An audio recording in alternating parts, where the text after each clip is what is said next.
ಎಲ್ಲರಿಗೂ ನಮಸ್ಕಾರ. ಇದು ನನ್ನ ಡೇ 2 ಮಿನಿ ಬ್ಲಾಗ್ ಆಗಿರುತ್ತೆ. ಆ್ಯಸ್ ಯೂಶುವಲ್ ಬೆಳಗ್ಗಿನ ಜಾವ ಎದ್ಬಿಟ್ಟು ಸೆಹರಿ ಟೈಮ್ ಆಗಿತ್ತು ಅಂತ ಹೇಳಿಬಿಟ್ಟು ಎದ್ದು ಕಿಚನಲ್ಲಿ ಹೋದೆ. ಬಟ್ ಕಿಚನಲ್ಲಿ ಹೋದಾಗ ನನಗೇನು ಅಡುಗೆ ಮಾಡಲಿಕ್ಕೆ ಇರಲಿಲ್ಲ. ಯಾಕಂದರೆ ಗ್ಯಾಸೇ ಇಲ್ವಾ ಅಂದಮೇಲೆ ನಾನು ಅಡುಗೆ ಎಲ್ಲಿ ಮಾಡಲಿ, ಎಲ್ಲಿಂದ ಮಾಡಲಿ. ನಮ್ಮ ಮನೆಯಲ್ಲಿ ಎಲ್ಲರೂ ತಂದು ಇಟ್ಬಿಟ್ಟಿದ್ರು ಸೆಹರಿ ಐಟಮ್ಸು ತಿನ್ನೋದಕ್ಕೆ ಆಚೆಯಿಂದ.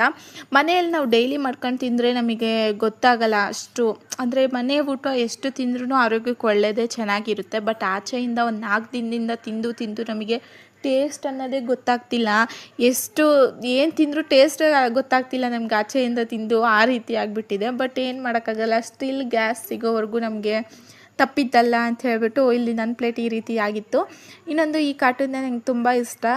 ಹಂಗಾಮದಲ್ಲಿ ನೈಟ್ 1 ಗಂಟೆಯಿಂದ ಹಿಡಿದು ಬೆಳಗಿನ ಜಾವ 7 ಗಂಟೆ ತನಕನೂ ಬರುತ್ತೆ. ತುಂಬಾ ಚೆನ್ನಾಗಿರುತ್ತೆ. ಹಿಂದಿಯಲ್ಲಿ ಬರುತ್ತೆ, ತೆಲುಗುದಲ್ಲಿ, ತಮಿಳು, ಕನ್ನಡದಲ್ಲೂ ಕೂಡ ಬರುತ್ತೆ. ತುಂಬಾ ಚೆನ್ನಾಗಿತ್ತು.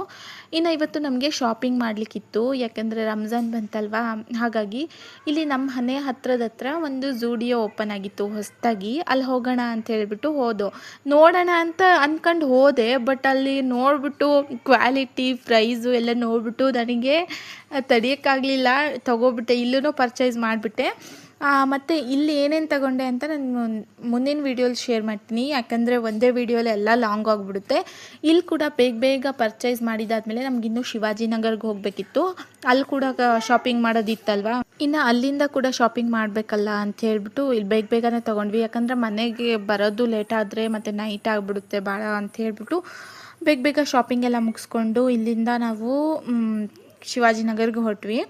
ಅಲ್ಲಿಗೆ ಹೋದಾದ್ಮೇಲೆ ಅಲ್ಲಿ ಕಿಡ್ಸ್ ವೇರಲ್ಲಿ ನನ್ನ ಮಗಳಿಗೆ ಫರ್ಶೀಸ್ ಈಗ ಟ್ರೆಂಡಿಂಗಲ್ಲಿ ಇದೆ ಅಲ್ವಾ, ಅದನ್ನು ನಾನು 2 ಜೊತೆ ಪರ್ಚೇಸ್ ಮಾಡಿದೆ. ಡಾಝೆಲ್ ಕಿಡ್ಸ್ ವೇರ್ ಅಂತೇಳಿ ನಂದು AK ಕಲೆಕ್ಷನಿಂದ ಮುಂದ್ಗಡೆ ಒಂದು ಅಂಗಡಿಯಲ್ಲಿ ಪರ್ಚೇಸ್ ಮಾಡಿದೆ. ಆ ಅಂಗಡಿ ನೇಮ್ ನನಗೆ ಪರ್ಟಿಕ್ಯುಲರಾಗಿ ಗೊತ್ತಿಲ್ಲ. ಮತ್ತು ಈಗ ಟ್ರೆಂಡಿಂಗಲ್ಲಿ ಇನ್ನೊಂದೇನಪ್ಪ ಅಂದರೆ ಇದು ಕಾಶ್ಮೀರಿ ಬ್ಯಾಂಗಲ್ಸ್ ಟ್ರೆಂಡಿಂಗಲ್ಲಿ ಇದ್ದಾವಲ್ವ, ನನಗೆ ನನ್ನ ಮಗಳಿಗೆ ಅಂತ ತೊಗೊಂಡೆ. ನೀವು ಯಾರೇ ಆದರೂ ಶಿವಾಜಿನಗರಕ್ಕೆ ಹೋದರೆ 1-4-5 ಅಂಗಡಿನ ರೇಟ್ ಕೇಳಿ ನೋಡಿಬಿಟ್ಟು ತೊಗೊಳ್ಳಿ. ಯಾಕಂದರೆ ನಾನು ತೊಗೊಂಡಿದ್ದ ಕಡೆ ನನಗೆ ಬರೀ ನನ್ನ ಮಗಳದು ನಂದು ಅವಳದೊಂದು ಹೇರ್ ಬ್ಯಾಂಡ್ಗೆ 600 ರೂಪಾಯಿ ತೊಗೊಂಡ್ರು. 250ಗೆ ನನಗೆ ಬ್ಯಾಂಗಲ್ಸ್ ಬಿತ್ತು. ಬೇರೆ ಕಡೆ 260ಕ್ಕೆ ಸಿಕ್ತಿತ್ತು. ಬಟ್ ನಾನು ಸ್ಟಿಲ್ ಅಲ್ಲಿ ಅರ್ಧ ಗಂಟೆ ನಿಂತ್ಕೊಂಡು ವೇಟ್ ಮಾಡಿ ನಂಗೆ ಬೇಡ ಅಂದ್ರೂ ಅವರು ಕೇಳಲಿಲ್ಲ. ನಾವು ಬಿಲ್ಲಿಂಗ್ ಆದಮೇಲೆ ಕೊಡಲ್ಲ ಅಂತ ಹೇಳಿಬಿಟ್ಟು ಭಾಳನೇ ಇದು ಮಾಡಿದರು. ಹಾಗಾಗಿ ಹೋದಾಗ ಒಂದು 4-5 ಅಂಗಡಿಯಿಂದ ಕೇಳಿ, ಒಂದೇ ಅಂಗಡಿಯಲ್ಲಿ ಸಿಗುತ್ತೋ ಇಲ್ವೋ ಅಂತೇಳಿ ತಗೊಳ್ಳಿಕ್ಕೆ ಹೋಗಬೇಡಿ ಒಂದೇ ಸತಿ. ಇನ್ನು ನನ್ನ ಮಗಳ ಕೈಯಲ್ಲಿ ಬ್ಯಾಂಗಲ್ಸ್ನ ನೋಡಿಬಿಟ್ಟು ನನಗಂತೂ ತುಂಬಾ ಖುಷಿ ಆಯಿತು. ಈ ಡ್ರೆಸ್ಸಸ್ನೆಲ್ಲ ನಾನು ಮುಂದಿನ ವೀಡಿಯೋಲಿ ತೋರಿಸ್ತೀನಿ. ಯಾಕಂದರೆ ಒಂದೇ ವೀಡಿಯೋ ಲಾಂಗ್ ಆಗುತ್ತೆ. ಇಲ್ಲಿವರೆಗೂ ನನ್ನ ವೀಡಿಯೋ ನೋಡಿದ್ದಕ್ಕೆ ತುಂಬಾ ಧನ್ಯವಾದ. ಇನ್ನೂವರೆಗೂ